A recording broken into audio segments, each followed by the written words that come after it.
ஜெபம். எங்களை நேசிக்கிற பரிசுத்தமுள்ள பரலோக பிதாவே,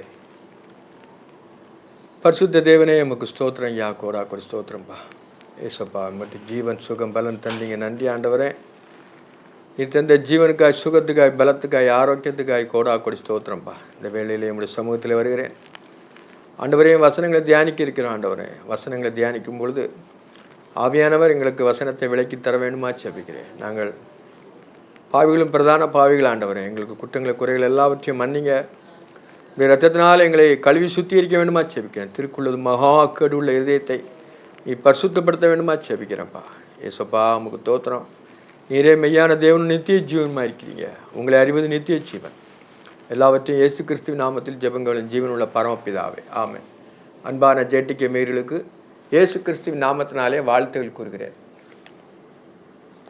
நம்ம ஒவ்வொரு வாரமும் வெள்ளிக்கிழமை காலை 8லிருந்து 8:30 வரைக்கும் தேவனுடைய வசனங்களை ஆராய்ந்து கொண்டு வருகிறோம்.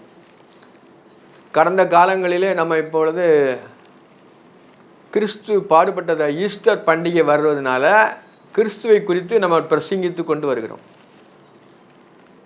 பழைய காலங்களிலே பழைய காலங்களில் நம்ம எப்படின்னா ஆகமங்கள் 5 முடித்து விட்டோம். ஆகமங்கள் 5 நம்ம முடித்து இயேசுவின் புஸ்தகத்துக்கு வரைக்கும் வந்திருக்கோம். இப்பொழுது நம்ம லென்த் டேஸ் இருக்கிறதுனால 40 நாள் உபவாச நாள் இருப்பதனால நம்ம கிறிஸ்துவை பிரதிபலிப்பதற்காக நம்ம என்னென்னா கிறிஸ்துவை மையமாய் கொண்டு தான் எல்லாமே செய்கிறோம். இயேசுவை நபரை மையமாய் கொண்டு தான் நம்ம இந்த எல்லா வசனங்களும் எழுதப்பட்டிருக்கிறது. அது நம்ம என்ன சொன்னால், இப்போ 4 சுவிசேஷத்தில் 2 சுவிசேஷத்தை முடிச்சிட்டோம். அதாவது மத்தேயு, மார்க்கு 2 பிரசங்கம் முடிஞ்சிட்டு கிறிஸ்துவனுடைய பாடுகள், திருப்பி அவர் எப்படி அவர் தேவனுக்கு பிரியமாக இருந்தது நம்ம தியானித்தோம். இப்போ இன்றைக்கு நம்ம லூக்கா எழுதின சுவிசேஷத்தில் பார்க்குறோம். லூக்கா வெளிப்படுத்தல் என்ன சொல்லுதுன்னா, மனுஷ முகத்துக்கு ஒப்பாய் இருக்கிறேன்னு சொல்லுது. மனுஷ முகத்துக்கு ஒப்பாய், மனுஷ சாயலுக்கு ஒப்பாய். அந்த 4 ஜீவன்களில் மனுஷனுக்கு ஒப்பாக இருக்கிற, மனுஷ முகத்துக்கு ஒப்பாக இருக்கிற சுவிசேஷம் சொல்லி 4 சுவிசேஷத்தில் இந்த லூக்கா சுவிசேஷத்தை சொல்கிறாங்க. இதில் நம்ம பார்க்கும்பொழுது எப்படின்னா, இயேசுவானவருடைய அந்த 4 நாள் அவர் எப்படி 40 நாள் அவர் எப்படி பிசாசை ஜெயித்தாங்கிறத நம்ம முதல்ல பார்த்து கடைசி வரைக்கும் கொஞ்சம் ஆராய இருக்கிறோம். இன்று நம்ம பார்க்கும்பொழுது நம்ம 4 சுவிசேஷத்தில் மனுஷ முகத்துக்கு ஒப்பாய் எழுதியிருக்கப்பட்டிருக்கு. 4 ஜீவன்களில் முதல்ல சிங்கம், 2வது காளை, 3வது மனுஷ முகம், 4வது பறக்கிற கழுகுக்கு ஒப்பாயிருக்கிற சுவிசேஷம் சொல்லி யோவான் சுவிசேஷம். இன்று நம்ம என்ன சொன்னால், அந்த மனுஷ முகத்துக்கு ஒப்பாயிருக்கிற சுவிசேஷத்தை எழுதியிருக்கோம். இது லூக்கா எழுதினது. இந்த லூக்கா ஆக்கியன் புறஜாதி, அவன் எப்படின்னா வைத்தியன், அவன் தான் அந்த சுவிசேஷத்தை எழுதுகிறார். ஆவியானவர் அவர் மூலமாக நம்மளுக்கு என்ன விளக்கி வச்சிருக்கிறார். இப்போ என்ன நம்ம அதில் 4ஆம் அதிகாரத்தில் நம்ம இந்த கொஞ்சம் தியானிக்க இருக்கிறோம். அதுலேருந்து சில அவர் பாடுபட்டதுலேருந்து நம்ம தியானிக்க இருக்கிறோம். இதில் நம்ம என்னென்னா 4ஆம் அதிகார சில வசனங்களை வாசிக்கிறேன். இயேசு பரிசுத்தாவினால் நிறைந்தவராய் யோர்தானை விட்டு திரும்பி ஆவியானவரானாலே வனாந்தரத்துக்கு கொண்டு போகப்பட்டு 40 நாள் பிசாசினால் சோதிக்கப்பட்டார். அந்நாட்களில் அவர் ஒன்றும் புசியாதிருந்தார். அந்நாட்களில் முடிந்த பின்பு அவருக்கு பசி உண்டாயிற்று. அப்பொழுது பிசாசு அவரை நோக்கி, நீர் தேவனுடைய குமாரனையானால் இந்த கல் அப்பமாகும்படி சொல்லும் என்றார். அதற்கு அவன் பிரயோத்தனமாக, மனுஷன் அப்பத்தினாலும் அல்ல, தேவனுடைய ஒவ்வொரு வார்த்தையினாலும் பிழைப்பான் என்று எழுதியிருக்கிறதே என்றார். இதில் நம்ம 4 சுவிசேஷத்தில் இந்த பிசாசானவர் எப்படி ஆண்டவர்கிட்ட அந்த வசனங்கள் மூலமாக சோதித்தான் என்று அறிகிறோம். அதில் 3 சுவிசேஷத்துலாம் அந்த பிசாசானவன் சோதித்ததை எழுதுவாங்க. இதில் எப்படின்னா, இயேசு பரிசுத்தாவினால் நிறைந்தவராய், அதாவது அவருக்கு எப்பொழுதுமே பரிசுத்தாவியானவர் இருக்கிறார். ஆனால் அவர் நிறைந்தவராய் யோர்தானை விட்டு திரும்பி ஆவியானவராலே வனாந்தரத்துக்கு கொண்டு போகப்பட்டு, யோவானாலே ஞானஸ்தானம் பெற்று ஆவியானவராலே வனாந்தரத்துக்கு கொண்டு போகப்பட்டார். இதில் பார்க்கும்போது எப்படின்னா, அந்த இயேசுவானவருடைய 12 வயசுலேருந்து 30 வயசுக்குள்ள சரித்திரம் நம்ம ஆக்கியோன்னு எழுதலை இல்லை. ஏன்னா அவர் ஆவியில் நிறைஞ்சி தேவனுக்குடைய காரியங்களை மட்டும்தான் எழுதியிருக்கு. எப்படின்னா, அவர் 12 வயதான போது அவர் பண்டிகை முறையின்படி எருசலேமுக்கு போனார். அவர் 12 வயசில் என்ன சொன்னார், எருசலேமுக்கு போய் அங்கே வேதபாரர் பரிசேயர் நடுவில் இருந்து அவர் என்ன செய்றாருன்னா சொல்கிறார், கேள்வி கேட்குறார். வேதத்தை அவர்கள் நல்லா படிச்சுட்டார். கரெக்டாக 12 வயசில் அவர் எல்லாமே அது கற்றுக்கிட்டதுனால அவங்க என்ன செய்யணும்னா வேதபாரர் பரிசேயர் நடுவில் இருந்து உபதேசிக்கிறார். ரெண்டாவது எப்படின்னா என்ன போட்டிருக்குன்னா பின்னால் உள்ள வசனங்களில் அப்பொழுது இயேசு ஏறக்குறைய 30 வயதுள்ளவரானார். 30 வயசில் தான் அவருக்கு ஞானஸ்தானம் கொடுத்தாங்க. எப்படின்னா இயேசு ஏறக்குறைய 30 வயதுள்ளவரானார். அவருக்கு யோசேப்பின் குமாரன் எனப்படுறார். அவர் யோசேப்பு எலியாவின் குமாரன். இந்த குமாரர்கள் பூரா எப்படி வந்தார்? இயேசுவானவர் சரீரப்புறமாக பிறந்ததுலேருந்து 30 வயசில் பிறகு அவர் என்னென்ன யார் யாருக்கு பிறந்ததுன்னு சொல்லிட்டு அப்படி நம்ம அது சரித்திரத்தில் சொல்லி வருது. ஆதாம் வரைக்கும் சொல்லிட்டாங்க. ஆதாம் உண்டாக்கப்பட்டதிலிருந்து அவர் 14 மாதம் 28 சந்ததி கழிச்சு தான் இயேசுவானவர் வர்றார். அது வரைக்கும் இந்த யாக்கியோன் கிளியராக எழுத நமக்கு புரிஞ்சு எழுதார். அதுக்கு பிறகு தான் அவர் என்ன செய்றாருன்னா இயேசு பரிசுத்தாவினால் நிறைந்தவராய் யோர்தானை விட்டு திரும்பி ஆவியானவராலே வனாந்தரத்துக்கு கொண்டு போகப்பட்டு 40 நாள் பிசாசினால் சோதிக்கப்பட்டார். 40 நாள் அவருக்கு சோதனை. பிசாசு அவரை சோதிச்சுக்கிட்டே இருப்பான். 40 நாள் சுருக்கம் அளித்தார். அந்நாட்களில் அவர் புசியாக இருந்தார். ஒன்றுமே சாப்பிடல. உபவாசம் இருக்கும்போது எப்படின்னா ஒன்றுமே சாப்பிடல. அதாவது மோசே மலையில் 40 நாள் புசியாமலும் குடியாமலும் தேவனுடைய சமூகத்தில் இருந்தான். அப்போ அவருடைய என்ன முகம் என்னச்சுன்னா மாறிட்டு ஒளி அப்படியே அவன் முகத்தில் இருக்குது. தேவனோடு அவன் சஞ்சரித்ததுனால 40 நாள் அங்கே புசியாமலும் குடியாமலும் அந்த மலையில் மோசே இருக்கிறது போல் அவனுடைய என்னென்னா அவனுடைய முகத்தின் ஒளி அதாவது ஜாவினுடைய முகத்தின் ஒளி மோசையில் பிரகாசித்து. அதே தான் இவர் 40 நாள் என்னச்சான உபவாசம் இருக்கிறார். அந்நாளுக்குள்ள அவர் அவருக்கு பசி உண்டாயிட்டு.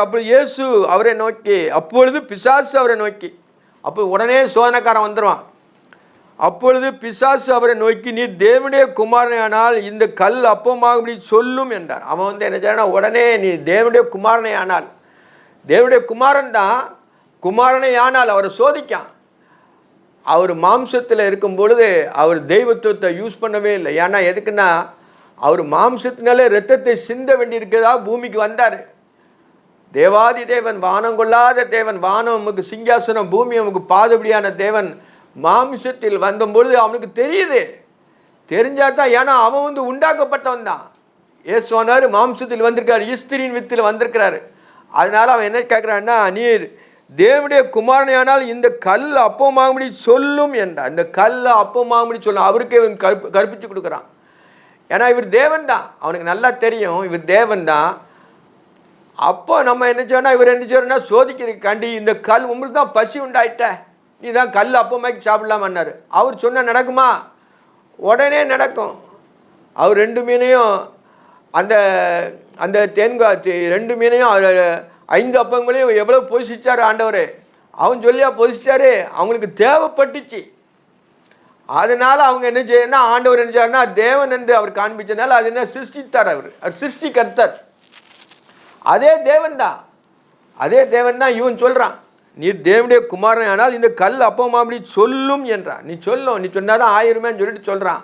உடனே ஆண்டவர் என்ன சொல்கிறாருன்னா அவர் பிழைத்திரும் மனுஷன் அப்பத்தினாலும் அல்ல, நீ சாப்பாட்டினால மட்டும் நீ பிழைச்சிக்கிட முடியாதுப்பா. சாப்பாடு மட்டும் சாப்பிட்டா நீ பிழைச்சிக்கிட முடியாது. தேவனுடைய ஒவ்வொரு வார்த்தையினாலும் பிழைப்பான் என்று எழுதியிருக்கிறதே என்றான். தேவனுடைய வார்த்தையினால தான் பிழைப்பான். மனுஷன் அப்பத்தினாலும் மாத்திரமல்ல, சாப்பிட்டதுனால அவன் உயிர் பிழைச்சி வாழணும் கிடையாது. தேவன் சொன்னால் போதும். பசி வரக்கூடாதுன்னா பசியே வராது. அதனால தான் அவர் சொல்கிறாரு தேவனுடைய ஒவ்வொரு வார்த்தையினாலும் பிழைப்பான் என்று எழுதியிருக்கிறதே. நான் பழைய ஏற்பாட்டில் எழுதியிருக்கிற ஆண்டவர் நல்லா படிச்சிருக்கிறார். உடனே தான் அவர் சொல்கிறார் அவனை பிசாசை ஜெயிக்கிறார். எழுதியிருக்கிறதே என்னொன்னே அவனுக்கு அதுக்கு மேலே சொல்ல முடியாது. அப்போ தேவனை அவர் தேவத்துவத்தை அவர் பயன்படுத்தலை. இயேசுவானவர் அவர் மாம்சத்தில் இருந்திருக்கிறார். அதனால் அவன் அந்த நேரத்தில் அவர் என்ன செய்வார்னா எழுதியிருக்கிறதப்பா இப்படி நீ சொன்னதுனால நான் அப்பமாக்க மாட்டேன். ஏன்னா பிசாசனை தனக்கு கீழ்ப்படிவான்னு நினச்சிட்டு அவன் அதிகாரத்தில் இவர் தேவன் தானான்னு சோதிச்சியும் சரி நம்ம சொன்னதுனால செய்வார் அப்பமாகுன்னு சொல்லிட்டு அவரை டெஸ்ட் பண்ணுறான். அவர் தேவன் 40 நாள் அவர் உபவாசம் இருந்து பிசாசை ஜெயித்தார். பின்பு பிசாசு ஒரு உயர்ந்த மலைக்கு கொண்டு போய் பார்த்தீங்களா, பின்பு உடனே அந்த டெஸ்ட் முடிஞ்சோடனே அடுத்தால என்ன சொல்லனா பிசாசு உயர்ந்த மலைக்கு கொண்டு போய் உலகத்தின் சகல ராஜ்யங்களும் ஒரு நிமிஷத்திலே காண்பித்து உயர்ந்த மலைக்கு அவன் கொண்டு போயிடுவான். அவனுக்கு எல்லாம் உண்டு, ஆனால் சிருஷ்டிக்க தான் முடியாது. அவன் அப்பா மாக்க முடியாது. ஏசுவனவர் தான் அப்பா மாக்க முடியும், அது அவனுக்கு தெரியும். ஆனாலும் ஆண்டவர் அவனை ஜெயிக்கிறாரு. இவனுக்கு இவன் என்ன செய்யணும்னா இவன் சேர்க்கையில் தான் உண்டு பண்ண முடியும். உண்மையிலே சிருஷ்டிக்கும் தன்மை அவனுக்கு கிடையாது. பிசாசு அவரை உயர்ந்த மலைக்கு கொண்டு போய் உலகத்தின் ராஜ்யங்களையும் ஒரே நிமிஷத்தில் அவருக்கு காண்பித்து, ஒரே நிமிஷத்துலன்னு போட்டிருக்கல, பார்த்துட்டுங்கிட்ட ஒரே நிமிஷத்துனா 60 செகண்டுக்குள்ள உலகத்தினுடைய மகிமையெல்லாம் ஆண்டவர் காட்டுறான். காண்பித்து இவை எல்லாவற்றிலும் உள்ள அதிகாரம் இவைகள் மகிமை எனக்கு கொடுக்கப்பட்டிருக்கு. பார்த்தீங்களா, எல்லா மகிமை இவைகளுள்ள எல்லாவற்றிலும் உள்ள அதிகாரத்தையும் இவைகளின் மகிமையும் உனக்கு தருவேன், உமக்கு தருவேன். அவன் உமக்கு தருவேன் சொல்கிறான். இவைகள் எனக்கு ஒப்பு கொடுக்கப்பட்டிருக்கிறது, எனக்கு இஷ்டமானவனுக்கு இவளை கொடுக்கிறேன் என்று சொல்கிறான். அவன் சொல்கிறான், எனக்கு இது ஒப்பு கொடுக்கப்பட்டிருக்கிறது. ஆண்டவரே கொடுத்துட்டார். பிசாசை தள்ளும் பொழுது உலகத்தின் ராஜ்யங்கள் எல்லாம் என்று அவனுக்குள்ளதை ஆக்குவதற்காக அவன் என்ன சொல்லலாம் இப்படி சொல்கிறான், எனக்கு ஒப்பு கொடுக்கப்பட்டிருக்குன்னு சொல்கிறான். இவைகள் எனக்கு ஒப்பு கொடுக்கப்பட்டிருக்குது, எனக்கு இஷ்டமானவனுக்கு இவளை கொடுக்கிறேன். எனக்கு இஷ்டமானவனுக்கு உலகத்தின் அதிகாரங்களையும் அவனுடைய ஐஸ்வர்யத்தையும் மகிமையும் கொடுக்குறேன், எனக்கு இஷ்டமானவனுக்குன்னு சொல்கிறாரு. அப்போ அவனுக்கு இஷ்டமான கொடுக்க முடியுமா? தேவன் தான் எல்லாத்தையும் படைச்சவர், அவருக்குள்ள சொந்தக்காரர் அவர் இல்லை. வானம் பூமியும் கர்த்தருடையதுன்னு இருக்கு. இவன் பிசாசு எனக்கு ஒப்பு கொடுக்கப்படுன்னு சொல்கிறான். இவன் கான்ட்ராக்ட்காரன், இவனுக்கு சம்மந்தம் கிடையாது. அவரை சோதிக்க தான் முடியும் ஒழிய மற்ற ஒன்றுமே கிடையாது. நீர் என்னை பணிந்து கொண்டால் எல்லாம் உம்முடையதாகும். பார்த்தீங்களா, லேசாக சொல்லிடுவான். நீர் என்னை பணிந்து கொண்டால், கான்ட்ராக்ட்காரன் உரிமையாளர் அவனை போய் கும்பிட முடியுமா? கும்பிடுன்னு சொல்ல. நீர் என்னை பணிந்து கொண்டால் உம்முடையதாகும், எல்லாமே உம்முடையதாயிரும் அப்படின்னு சொல்லிட்டு அப்படி சொல்கிறான். இயேசு அவனுக்கு பிரயோஜனமாக எனக்கு பின்னாக போ சாத்தானே, பின்னால் போ சாத்தானே அப்படின்னு சொல்கிறார். எனக்கு இயேசு அவனுக்கு பிரயோஜனமாக எனக்கு பின்னாக போ சாத்தானே, உன் தேவனாய கர்த்தரை பணிந்து கொண்டு அவர் ஒருவருக்கே ஆராதனை செய்வாயா என்று எழுதியிருக்கிறார். அவர் ஒருவருக்கு தான் ஆராதனைக்கு பாத்திரர், அவரை மட்டும் நம்ம சேவிக்க வேண்டும். உன் தேவனாய கர்த்தர், உன் தேவனாய கர்த்தர்னு அடிக்கடி பழைய ஏற்பாட்டில் சொல்லுவார். அவரை தான் நம்ம என்ன சேவிக்கணும். அருவி சொருபி அவர் மாம்சத்தில் வந்திருக்கிறார். மாம்சத்தில் வந்து பிசாசானவனை தமது அதாவது பிசாசு அவனுடைய கிரியைகளையும் அழிக்கும்படிக்கே தேவகுமாரன் மாம்சத்தில் வெளிப்பட்டார். அவர் தேவனுடைய குமாரனாக இருந்து மாம்சத்தில் வெளிப்பட்டார். அவர் அருவி சொருபி, ஆனாலும் குமாரன் என்ற பதத்துக்குள்ளே வர வேண்டி இருக்கிறது. ஏன்னா அவர் உன் தலையை நசுக்குவார், நீ அவன் குதிங்காலே நசுக்குவான் என்று முதல்ல தீர்க்க தரிசனமே அதான். அதை நிறைவேற்றுவதற்காக தான் அவர் பூலோகத்தில் மானிடனாய் வந்தார். ஏன்னா சர்ப்பத்தின் வித்து அது பெருகினால சர்ப்பத்தின் தலையை நசுக்க வேண்டி இருக்குது. அதே சர்ப்பம் தான் ஆண்டவர் அப்படி கேள்வி கேட்குது, என்ன பணிஞ்சு கொண்டா போன்னு சொல்கிறார். எனக்கு பின்னால் போ சாத்தானங்கிறார். நீ உண்டாக்கப்பட்டவன், நீ என்ன பணிஞ்சு கொண்டு நான் எல்லாத்தையும் உண்டாக்குனேன், நான் உலகத்தின் சர்வ சிஸ்டம் உண்டாக்குனது நான், நீ என்ன பணிஞ்சு கொண்டு சொல்லிட்டு அவனை கடிந்து கொள்கிறார். அவர் ஒருவருக்கே ஆராதனை செய்வா என்று எழுதியிருக்கிறதே என்றான். அப்பொழுது அவன் அவரை எருசலேமுக்கு கொண்டு போய் தேவாலயத்தின் உப்பிருக்கையில் அவரை நிறுத்தி, நீ தேவனுடைய குமாரனானால் இங்கே தாழ குதியும். இப்பவும் அவனுக்கு என்ன சொல்லிட்டுனா சரி பரவாயில்லன்னு சொல்லிட்டு அவன் என்ன சொன்னா, இது ரெண்டாவது, அதாவது மத்தையில் மாற்றி ஒரு இதில் மாற்றி சொல்லியிருக்கு, ஒரு வசனம் அங்கே மாற்றி சொல்லியிருக்கு. இதில் தான் அதில் தேவாலயத்தின் உப்பரிக்கையில் ரெண்டாவது கொண்டு போவான். இதில் இந்த ஆக்கியவன் எப்படி எழுதுனா மூணாவது தேவாலயத்தின் உப்பரிக்கையில் கொண்டு போய் வசனத்தின் மூலமாக அவரை சோதிக்கிறான். வசனம் இப்படி போட்டிருக்குத. அப்போ ஆண்டவர் என்ன சொல்கிறாருங்கிறதுனால அவன் சொல்கிறான், அப்பொழுது அவன் அவரை எருசலேமுக்கு கொண்டு போய் தேவாலயத்தின் உப்பிரிக்கையின் மேல் அவரை நிறுத்தி, மேலே கொண்டு போயிட்டான், டவரு கொண்டு போயிட்டான், மேலே கொண்டு போய் உப்பிரிக்கையில் நிறுத்தி, நீர் தேவனுடைய குமாரனால் இங்கேருந்து தாழ குதியும். நீ எல்லாம் வசனத்தை இப்படி சொல்கிறல்ல, இப்போ தாழ குதின்னு சொல்கிறான். ஏனெனில் உம்மை காக்கும்படி தம்முடைய தூதர்களுக்கு உம்மை குறித்து கட்டளையிடுவார் என்றும் உமது பாதம் கல்லில் இராதபடிக்கு அவர்கள் உம்மை கைகளில் ஏந்தி கொண்டு போவார் என்று எழுதியிருக்கிறதே என்று சொன்னான். அப்போ பைபிள் வசனத்தின் மூலமாக தான் அவரை சோதிக்கிறான். இப்படிலாம் எழுதியிருக்குத, நீர் தாழ குதியும், அப்பமாவது உங்களுடைய தேவனுடைய குமாரன் இருந்து நான் அறிஞ்சிக்கொள்வேன் அப்படி உடனே நினைச்சுவேன்னா அப்படி சொல்கிறான். ஏனெனில் உம்மை காக்கும்படி தம்முடைய தூதர்களுக்கு உம்மை குறித்து கட்டளையிடுவார் என்றும் உமது பாதம் கல்லில் இராதபடிக்கு உம்முடைய கைகளில் ஏந்தி கொண்டு போகிறாள் என்று எழுதியிருக்கிறது என்று சொன்னான். இது வந்து தாவின் சங்கீதத்தில் இருக்கு. அதான் யூஸ் பண்ணுறான் அந்த வசனத்தை. அதற்கு ஆண்டவர் சொல்ல, அதற்கு இயேசு, உன் தேவனாய கர்த்தரை பரீட்சை பாராதிருப்பாயாக என்று எழுதியிருக்கிறது. ஆண்டவரை பரீட்சை பார்க்கக்கூடாது. நம்ம கரண்ட் இருக்குன்னு வச்சுன்னா அதில் கரண்டில் கை வச்சு பார்க்கவா? அது கரண்ட் இருக்குன்னு தெரியும். மேலேருந்து கீழே குதிக்கும்பொழுது என்ன செய்யணும்னா ஏந்தி கொண்டு போவாங்க. ஆபத்தில் விழும்போது நம்ம அறியாமல் செய்யும்பொழுது ஆண்டவரே தூதனை அனுப்பிடுவார். ஆனால் இவன் சொல்லி செய்ய வேண்டியதில்லை. அவன் தேவனுடைய குமாரனை ஆனால்னா இவர் தெய்வத்துவத்தை பயன்படுத்துகிறாரா? பயன்படுத்தலை. அவர் மாம்சத்தில் தெய்வத்துவத்தை பயன்படுத்தலை. அவர் தெய்வத்துவத்தை பயன்படுத்தாமல் முழுவதும் சாத்தானுடைய தலை நசுக்குவதற்காக தன்னுடைய இரத்தத்தையே சிந்தினார். இரத்தத்தின் மூலமாக தான் உலகத்தில் பாவம் வந்துச்சு. அவரே தன்னுடைய சொந்த இரத்தத்தினால அவர் உடைக்கப்பட்ட அந்த இரத்த அணுக்கள் எல்லாம் உடைக்கப்பட்டு நமக்காக அந்த சிலுவையிலே அந்த இரத்தத்தை சிந்தினார். இதுக்கு மேலே வேலை தியானம் ஒன்றுமே இல்லை. நான் கிறிஸ்துவின் சிலுவை இல்லாமல் வேறு ஒன்றை குறித்து மேன்மை பாராட்டேன்னு சொல்கிறார். இதுக்கு மேலே நம்ம போகவே கூடாது. கிறிஸ்துவின் சிலுவை தான் முக்கியம். எல்லாத்தையும் காட்டிலும் சிலுவைன்னா அந்த கட்டை போட்டுக்கு இப்படி சிலுவை இல்லை, பாடுகள். சாத்தான் நம்மளுக்கு உலகத்தில் அனுபவிக்கும் போது ஒவ்வொரு பாடையும் ஜெயிக்கணும். வசனம் நம்மளுக்கு தெரியும், இப்படி போட்டிருக்க இப்படி போட்டிருக்க நமக்கு தெரியும். அதன் மூலமாக சாத்தானை ஜெயிக்கணும். ஜெயிச்சாதான் என்ன செய்யணும்னா அவரோட பிள்ளையாய் மனம் மாற முடியும். அதற்கு இயேசு, உன் தேவனாய கர்த்தரை பரீட்சை பாராதிருப்பாயாக என்று சொல்லியிருக்கிறதே என்று சொல்லியிருக்காரு. தேவனை பரீட்சை பார்க்கக்கூடாது. இதில் என்ன செய்யணும், இஸ்ரவேல் ஜனங்கள் அவங்கள என்ன சொன்னால் 40 வருஷம் அவங்கள ஆண்டவரை பரீட்சை பார்த்தாங்க. ஒவ்வொரு டெஸ்டிங் ஆண்டவரை வைக்கிறது. தேவன் எங்களோடு இருக்கிறாரா இல்லையான்னு சோதிக்கிறதுக்காண்டி பல உபாயங்களை பண்ணாங்க. அவர் செட்டைகள் நிலையிலே அவங்க தூக்கி சுமந்த மாதிரி பகலிலே மேகஸ்தம்பம், இரவிலே அக்னி ஸ்தம்பம், மன்னா, காடைகள், தண்ணீர் எல்லாம் கொடுக்குறாரு. ஆனாலும் அவங்க என்னென்னா வணங்கா கழுத்துள்ளவர்கள். 40 வருஷம் ஒரு நாள் தூரத்தை அவங்க என்ன சொன்னால் 1 வருஷம் கடந்து என்ன செய்வாங்கன்னா 40 நாளில் இடத்துக்கு போய் சேர்ந்துடலாம் கானான்ல. ஆனால் அவங்க 40 வருஷமாக சுற்றுனாங்க. அவங்க சவங்கள் எல்லாம் வனாந்திரத்திலே விழுந்து போயிட்டு கடின உள்ள கழுத்து விழுது. நாம் இந்த உலகத்தில் நம்ம கொஞ்ச காலம் தான் இருக்க போகிறோம். மனுஷனுடைய ஆயுசு 70, பலத்தின் மீனால் 80. அதுக்கு முன்னால் வருத்தமும் சஞ்சலம் தான். அதுக்குள்ளே நம்ம என்ன சொன்னால் நம்ம நித்தியத்தில் எப்படி இருப்போம், அங்கே நாம் தேவனோடு எப்படி இருப்போங்கிறத நம்முடைய ஞானம் கடவுள் தந்திருக்கும் போதே வேத வசனங்களின் மூலமாக நம்ம என்ன சொன்னால் அதை உறுதிப்படுத்தி கொள்ள வேண்டும். நித்திய ஜீவனை கொடுப்பார் என்பதே வாக்கு தத்துவம். அதனால் இவர் குமாரன்ட்டு தன்னை வெளிப்படுத்தினார். அவரே நான் தேவனுடைய குமாரன் சொல்லலை. இது தேவனுடைய குமாரனை ஆனாலும் தான் கேட்க முடிய, நான் தேவனுடைய குமாரன் சொல்லலை. அதான் அதில் எழுதியிருக்கு. பிசாசானவன் சோதனை எல்லாம் முடிந்த பின்பு சில காலம் அவரை விட்டு விலகி போனான். 30 வயசில் அவருக்கு ஞானஸ்தானம் கொடுத்த உடனே அவர் சோதனை 40 நாள் ஜெயிச்சுட்டு பிறகு 3.5 வருஷம் ஊழியம் செஞ்சார். அப்போ பிசாசான அவன்கிட்ட வர முடியாது. பிசாசு நடுங்குகின்றன, பிசாசுகளும் நடுங்குகின்றன வசனம் இருக்குது. அதுக்கு பிறகு அவன் சிலுவையில் ஆண்டவர் கொண்டு போகும்போது அங்கேயும் அவருக்கு சோதனை இருக்குது.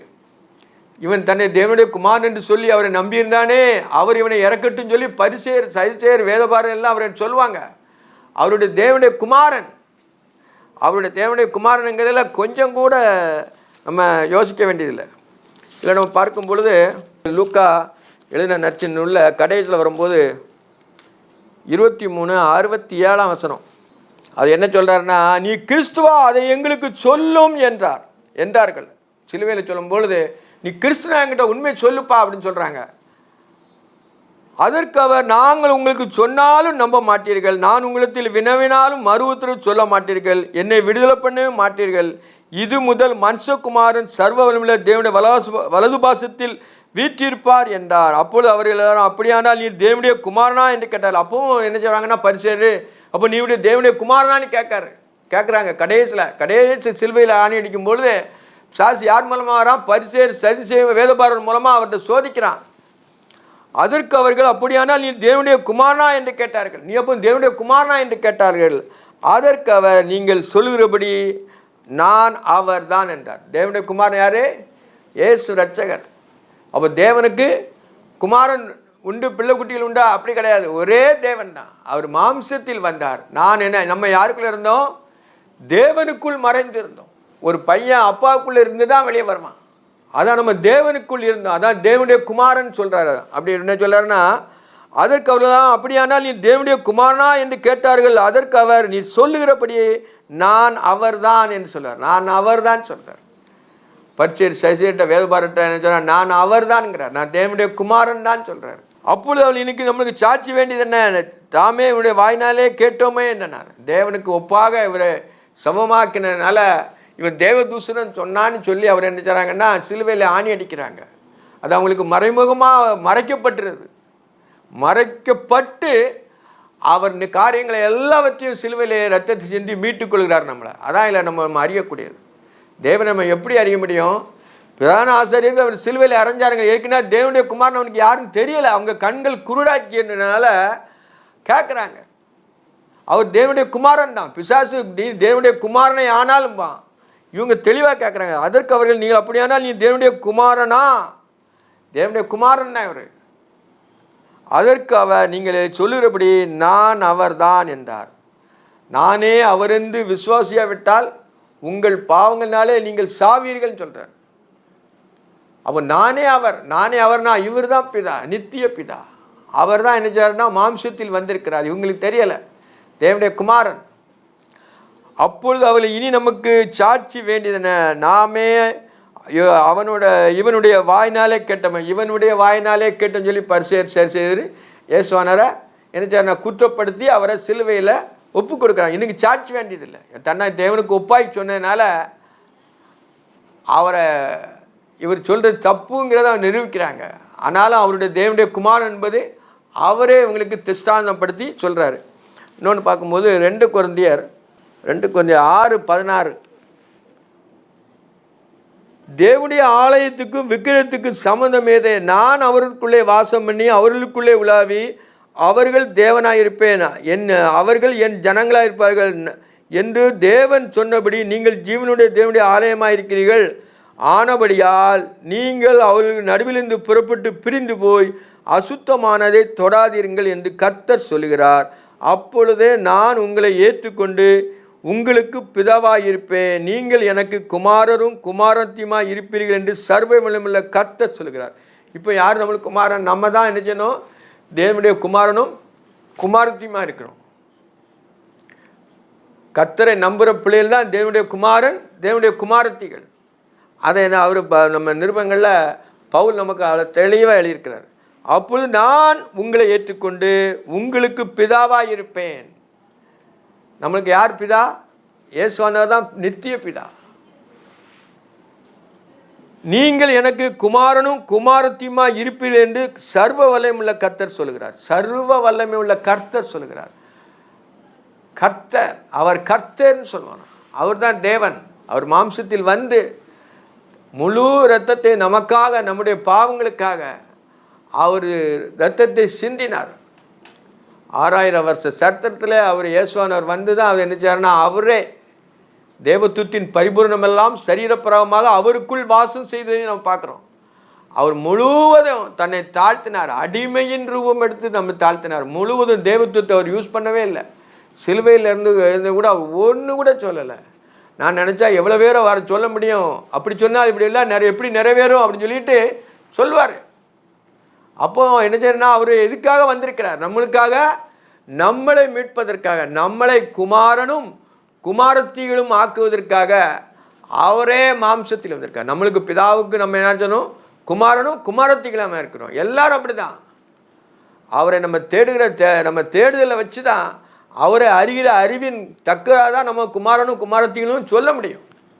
மற்றபடி சொல்ல முடியாது. பவுல நம்மளுக்கு அதை விலைக்கு எழுதி வந்திருக்கிறார். அப்போ பிசாசு என்ன செய்கிற ஆண்டவர் தேவனுடைய குமாரன் என்று சொல்லாமலே என்ன செய்வார்னா அவனை ஜெயிக்கார். எனக்கு பின்னால் போ சாத்தானேங்கிறார். தேவனாய கர்த்தரை ஒருவரே பணிந்து கொண்டு அவர் ஒருவருக்கே ஆராய்ந்து செய்வாயாக. கர்த்தரை நம்ம பரிச்சையை பார்க்கக்கூடாது. நாம் அவருடைய குமாரனும் குமாரத்தியுமா இருக்கிறோம். நம்ம என்ன செய்யறோன்னா வார்த்தையினால பிழைக்கணும், சாப்பாட்டினால பிழைக்கக்கூடாது. மனுஷன் அப்பத்தினாலும் அல்ல, தேவனுடைய வாயிலிருந்து புறப்படுகிற ஒவ்வொரு வார்த்தையினாலும் பிழைக்கிறான். அந்த வார்த்தை தான் அவருடைய நாமம் தேவனுடைய வார்த்தை என்பதே நீ வெளிப்படுத்தல இருக்கிறது. அந்த வார்த்தையான தேவனை, தேவன் ஆவியாக இருக்கிறார். அவரை தொழுது கொள்கிற ஆவியோடு உண்மையோடு தொழுது கொள்ளணும். அவர் கிறிஸ்து எப்படின்னா வசனத்தின் வாயிலாக தான் இருக்கிறார். கிறிஸ்து என்ன செய்யறாருன்னா வசனத்தின் மூலமாக இருக்கிறார், வார்த்தையாக இருக்கிறார். அந்த அளவுக்கு நம்ம என்ன செய்யணும், நம்ம உருவப்படுத்தணும். அப்படி ஒவ்வொரு நம்ம கர்த்தர் நம்மை ஆசீர்வதிப்பார். இப்போ பாமாலையில் ஒரு பாட்டு படித்து ஜெபம் பண்ணி முடிப்போம்.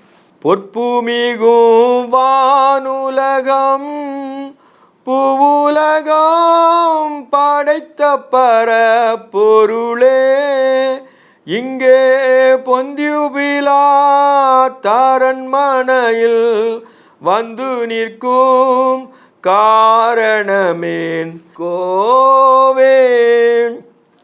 கற்பனை மீறிய பாவத்தால் கடின நரகாக்கினைப்படாமல் உன்னை காப்பதற்கு நியாய தீர்ப்பிலுற்றோம் சீயோனின் மாதே. துய்ய திருமேனியெல்லாம் நெய்ய உழுத நிலம்போலாகி கன சோரி சிந்த வாரதினால் நீரடிக்க பட்டதென்ன கோவே. வையகத்தின் பாதகத்தால் பெய்யும் நடு தீர்வையெல்லாம் ஆற்ற இந்த வாதையெல்லாம் பட்டிடக்க புதமனம் சம்மதித்தோ மாதே. செய்ய கண்கள் ஊரச்சி வந்து திரு கண்ணங்கள் தாடித்து மிக வீங்கி முழு சென்னியின்றோ மங்களெல்லாம் விண்ணமுற்று இருப்பதென்ன கோவே.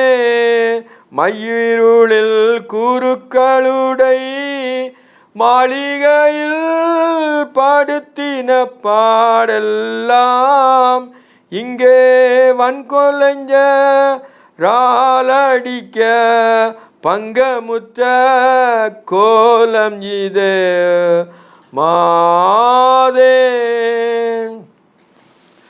எங்களை நேசிக்கிற பரிசுத்தமுள்ள பரலோக பிதாவே, பரிசுத்த தேவனே, அருமையான இந்த காலை பொழுதுக்காய் நன்றி நினைத்தோடு துதிக்கிறோம்ப்பா. ஏசப்பா, இதே போல் நாட்களில் ஆண்டவரே, நீர் எங்களுக்காக எல்லா பாடுகளையும் பட்டு பிசாசையும் அவனுடைய கிரிகளையும் அழித்தீர் ஆண்டவரே. பிசாசையும் அவனுடைய கிரிகளையும் அழிக்கவே தேவகுமாரன் மாம்சத்தில் வெளிப்பட்டார். நீர் தேவகுமாரனாய் எங்களுக்குள்ளே வாசம் பண்ணுவதற்காக நன்றியப்பா. ஸ்தோத்திரம் ஸ்தோத்திரம் ஸ்தோத்திரம். அல்லேலூயா. ஸ்தோத்திரம் ஸ்தோத்திரம் ஐயா. எங்களிலே குறைகள் குற்றங்கள் உண்டு, மன்னிங்க. சாந்த குணத்தை எங்களுக்கு கற்றுக் கொடுங்க ஆண்டவரே. நான் சாந்தமும் மனத்தாலுமையாக இருக்கிறேன் என்று சொன்னீங்களப்பா. இருக்கிறேன் என்ற தேவன் எங்களோடு வாசம் பண்ணி எங்களை ஆசீர்வதிக்க வேண்டுமா செபிக்கிறப்பா. இதே போல் ஒரு நாளில் நீர் எல்லாவற்றையும் சிலுவையிலே சம்பாதித்தீர் ஆண்டவரே. நம்முடைய தழும்புகளால் நாங்கள் குணமானங்கத்தாவே. ஸ்தோத்திரம். ஒவ்வொரு பிள்ளைகளும் ஆசீர்வதிங்க, பலப்படுத்துங்க, காத்துக்கொள்ளுங்க. குறைகள் குற்றங்களை எல்லாவற்றையும் மன்னிங்க ஆண்டவரே. தேவைகளை சந்தித்து வழிநடத்த வேண்டுமா செபிக்கிறேன்.